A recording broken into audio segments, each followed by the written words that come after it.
I started making videos on the Elder Scrolls in the fall of 2024. It's coming up on 2 years now. During that time, I've watched dozens, possibly hundreds of YouTube videos about the Elder Scrolls, Bethesda, and various surrounding topics. Every video helps paint a narrative. Frankly, that is the function of a YouTube video, to transfer a narrative from the creator to the viewer. There are a few of these narratives that really stick out to me. This video is going to focus on Emil Pagliarulo and all the lies told about him. They typically go something like this. He is a bad writer, he can't handle criticism, and he thinks that stories in video games don't matter. There is more criticism than that, but those are some big ones. Now, just like every other popular untrue narrative, there is some truth. Many people dislike his writing. He did respond to some criticism in an effort to push back against it. This could mean that he can't handle it. And he believes that video games are not simply stories and nothing else. However, these truths have been extrapolated so wildly that Emil has been the subject of slander over and over again. Seriously, some YouTubers can't help but read a headline and then pretend that that headline is a quote of the person it's about. It is absurd how frequently this happens. During a recent stream, I picked on a YouTuber, Goated Sinro, for doing this 3 times in a row with headlines regarding Todd Howard. But honestly, I probably owe him an apology because every large YouTuber does the same thing. So sorry, Goated, I didn't mean to single you out. We have to start somewhere, so I'm going to start with the belief that Emil Pagliarulo can't take criticism. What Emil said in response to criticism whenever Starfield was being lambasted when it released. He basically said, critics don't know what it's like to be a game developer, therefore their critiques were void. Now anyone with a brain can see how stupid this refutation of criticism is. You don't have to know how to cook a gourmet burger to know it tastes like shit. Wow. If Emil basically said that your critique is void if you aren't a game developer, that would be pretty messed up. But wait, this guy only has around 1,000 subs. He's a small YouTuber. Surely, if Emil didn't actually say this, this is just an example of a small YouTuber misreading a headline. There is no way someone with over 100,000 subs would make a similar mistake, right? Now, I think a lot of people still have some resentment towards Emil, including myself, because of his comment saying that critics should shut up about criticizing Starfield because they don't know how a game is made. Which doesn't matter from where you want to look at that, of like, if you don't know how the sausage is made, you aren't allowed to criticize it. It's one of the dumbest things I've ever heard. That does sound pretty bad. I agree with Mug Thief. That is an incredibly dumb thing to say. So we've heard that Emil Pagliarulo believes that critics should shut up, that their opinions are null and void because they don't know what it takes to develop games. If you are not a game developer yourself, he wants you to shut up. And we know Emil said all this thanks to this Twitter thread. Look, Emil here said, when you spend a lot of money on something, that gives you a right to complain about it. And here he said, so sure, you can hate on parts of a game or even the game entirely. Wait, maybe Mug Thief read this part. So yes, buy games, play games, love games, and complain to your heart's content. Wait, this is the tweet thread that people are quoting. What am I missing here? Okay, I'm being facetious. However, these are all exact quotes from the tweet that led to these people to say that Emil claimed all criticism of Starfield is null and void and critics should shut up. Not only did he literally never say that, he explicitly said the opposite repeatedly. To be as generous as possible, the tiny part that people are taking out of context is Emil said this. Funny how disconnected some players are from game development, and they speak with full authority. I mean, I can guess what it takes to make a Hostess Twinkie, but I don't work in a factory, so what the hell do I really know? Not a lot. This part was then taken by itself when as part of a 15-piece thread, all the context was ignored, and it was intentionally misrepresented to make some stupid headlines that Mug Thief read. In this same thread, Emil says you can hate on a game entirely, but don't go fooling yourself into thinking you know why it is the way it is. TheOldKnight is wrong about Emil Pagliarulo. Critics Emil is talking about here are not official critics or game journalists. Slopfield had paid for universal acclaim, stellar review scores by kosher official game journalists, and IGN 10 out of 10 and such. Emil is addressing players and alternative dissident parts of the games industry and outsiders that play video games and know how shit Starfield is, and how much Emil's shitty writing had an impact to drag it down even more. Starfield had potential and the skeleton is there, but lame and gay story and cardboard cutout sterile characters dragged it down a notch. With other things that dragged it down into the 5 out of 10 mediocrity that it is. and that's with 1 point bonus gifted to Todd, because the game was available for free from day one, and because it's a new thing, not a remake, not a sequel, not a remaster, etc. Emil is a bad writer. I do not care if he can handle critics or how he handles the meat saber of Microsoft higher-ups.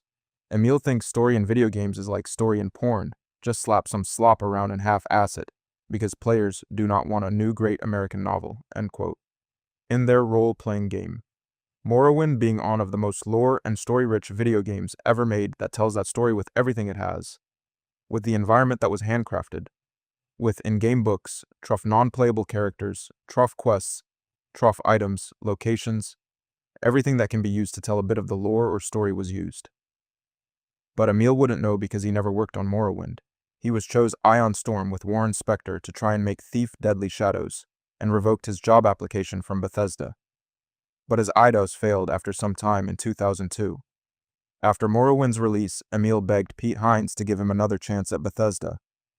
He was hired to do Amisk quest design and writing for the expansion Blood Moon. Encounter with Uncle Sweetshare is Emil's famous side quest of the Blood Moon expansion. To understand Emil's mentality of hating players and thinking they are retarded, subhumans, you have to understand the California leftists, liberal scum of the post-2010 USA tech industry. Overpaid political activists that are ruining the entire gaming industry in the West hate the average player, the geomean gamer. And ever since Microsoft bought Bethesda, only people, and activists like Emil have remained in Microsoft. Quote, Bethesda, end quote. People and legends that made the masterpieces we love, like Morrowind, were purged from heat industry, or their roles were sidelined or reduced to the margins. Now I will not judge Emil Pagliarulo by the contents of his tweets on X, or by his personality or by anything he said or done outside in the real world. The true way to judge him is by his work. And to make things make sense here, I will have to distinguish between several versions of Emil. Like the US dollar of 2006, compared to US dollar of 2026. There was some change and a huge loss in value. Emil 2002 has a good rating for his work on the Blood Moon side quests, let's say a solid 7 out of 10. Emil 2006 did the Arena questline and the Dark Brotherhood questline and lore. He did not write or direct the main quest. The rating here is even higher for Emil. Arena side quests were fine, but the Dark Brotherhood of Oblivion is among fan favorites and adds a lot to the entire overall experience and total masterpiece rating of Oblivion. So an easy 9 out of 10 for Emil 2006. Still, it's a supporting role Oscar, not the main actor Oscar. Emil 2008. He was the lead designer and lead writer of Fallout 3, wrote the main storyline and quests and overarching narrative for the game, dialogue, and lore. Now Fallout lore was well established by developers of Fallout 1 and 2 and Tactics. The role Emil had was to retcon stuff and make bridges to connect the Bethesda Fallout to the post-apocalyptic world of Fallout. So far, so great. This Emil must be a great writer and game developer. You may think I am defeating my own argument, but there is nuance and gradients to everything. This is where cracks begin to show. At his first job as the main writer, Emil had his work cut out for him. The jump from 2.5D isometric to 3D and going with full voice acting meant that Fallout 3 will need some simplifications in dialogues and NPC conversations compared to previous Fallouts. Aggressively linear and narratively nonsensical story with only shallow role-playing choices pushes the player character, the lone wanderer in search of his father, from his childhood in the vault. Father, voiced by Liam Neeson, is the main character of the story. Scientist that is on a mission to restore the water treatment plant and bring clean water to the post-apocalyptic nuked remnants of DC. You are following in his footsteps as games is pushing you towards finding your father and doing flawed logic things like heroically dying to bring water to people, as if they were all thirsty for 200 years. From purification plant and river that flows in the different direction than the city itself. Some other less egregious and nonsensical stuff like Three Dog and the Ghouls and the Milk Coast Brotherhood of Steel. But at least you can nuke Megaton. That's something fresh for a RPG, to have the choice to destroy one of the main hub towns. So let's say another strong 8 out of 10 for Emil. Later overshadowed by New Vegas writing, Emil 2011, and his senior role in Skyrim. Here he had a more elevated role, more of a management role, but he did the main quest design, the dragon language stuff, work on factions, on lots of things, and the legendary, "I used to be an adventurer like you. Then I took an arrow to the knee" line. Overall, a decent job, with all the pre-established lore, some new stuff, a side quest in Windhelm. You can call it a solid 7 out of 10. Emil 2015. Fallout 4 is the penultimate Emil game, lead designer and lead writer. Emil was responsible for overseeing the game's overall narrative direction, leading the quest design team, writing the opening prologue, and designing specific Boston locations like Diamond City and Goodneighbor. Emil's magnum opus. He directed the overarching story. He structured how the main factions interacted in the main quests. This is Trough and Trough Emil's game, from the companions and sidees and everything. Even the hate newspaper dialogue, where all 4 options are just yes or yes with extra steps. Entirely generic looter shooter with base building and a Fallout theme slapped on it. No role-playing, just the embodiment of the Emil's writing philosophy. That's like a bad version of a 1990s and early 2000s first-person shooter. Writing philosophy, or the story just being there, like in Prono, taking third seat to shooting, and gameplay. A 6 out of 10 for Emil 2015.